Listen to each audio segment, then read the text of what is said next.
Kambaynkii 13aad ee ololaha daaweynta iyo daryeelka xoolaha nool ayaa maanta tiimamkii caafimaad ee daryeeli lahaa xoolahaasi waxa lagu kala diray xarunta maamulka gobolka iyadoona goobtaasi uu goobjoog ahaa isuduwaha wasaaradda xanaanada xoolaha Cabdirashiid Maxamed Bootaan iyo sidoo kale xogayaha gobolka waxaana ugu horreyntii kambaynkan iyo muddada uu soconayo iyo sida loogu talagalay inuu u shaqeeyo ka warbixiyay isuduwaha wasaaradda xanaanada xoolaha ee gobolka Sool Dr. Cabdirashiid Maxamed Bootaan meelkan joognaa waa gobolka Sool xaruntiisii degmada Laascaanood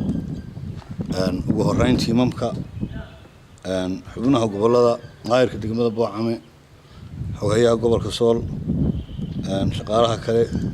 iyo dhammaan tiimamka wasaaradda marka hore wada salaanta islaamka bacda salaan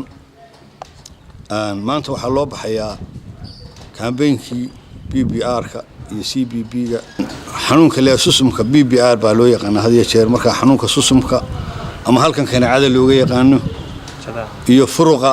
idaha iyo riyaha labada xanuun waa la talaalayaa waxaa raacsan daaweyn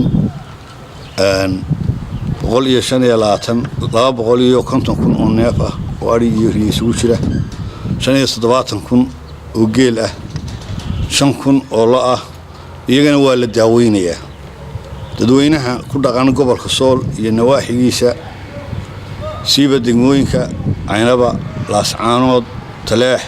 Xudun Kalabayd waxaan ku boorinaynaa dhakhaatiirta waa idin soo baxayaan way idin imanayaan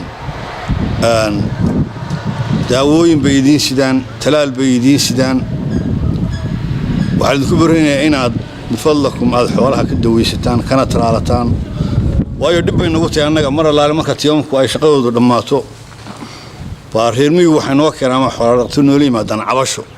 ay la ordiyeen leeyihiin xoolihiina looma talaalin nalama soo gaadhin caynkan waxa weeyaan roobkan dalka wada gaadhin annagu dalka wada gaadhi mayno iyo dadka wada gaadhi mayno laakiin intii awoodeeda waa 60 cisho 60 ka cisho tiimamkaas fariisan maayaan guryahoodii dantoodii caruurahoodii hawlahoodii idinka yimaadeen idinkana waxa la idinka doonayaa inaad si quman uga daaweysataan dhakhaatiirtana waxaa lagu la balamayaa soo guurta badan baa jirta oo hayaana oo ka timi gobolada bariga siba xagga Puntland Somaliland qudheeda ergaabo kale way soconaysaa mudug baa soconaysaa marka waxaan ku boorinaynaa idinka qudhiinu in dadka soo guurtada ah aad ka fadli yeeshaan kuwii hore meesha u deganaa wax qabadku isagu uu ku horeeyo dadkaas ilaa gambare ilaa meesha la Aynaba oo ilaa hawdka ay ku taxan yihiin waxa weeyaan kulli waan ognay inaan hakranay haddana maanta hawshu deetii hore way ka culus tahay waayo 3 gobol oo soo guurtaa baa idin yimi abaalkana waa la gudaa waayo waxaan xasuustaa bariga loo guuray waa kambaynkii 13aad ee talaalka xoolaha nool ee gobolka Sool xoolo dhaqatada gobolka Sool inay ka faa'iideystaan talaalkaas baan ugu baaqayaa oo waqti talaalku dhamaaday ay tiimankii oo waqtigoodii ka dhamaaday ay la soo hadlaan barigii horeen ogaa taasi ay dhicin waxaan leeyahay ka faa'iideysta tiimanka xanaanada xoolaha talaalka idin soo baxay 60 casho ku eg waxaan idin ku baaqayaa inaad ka faa'iideystaan talaalka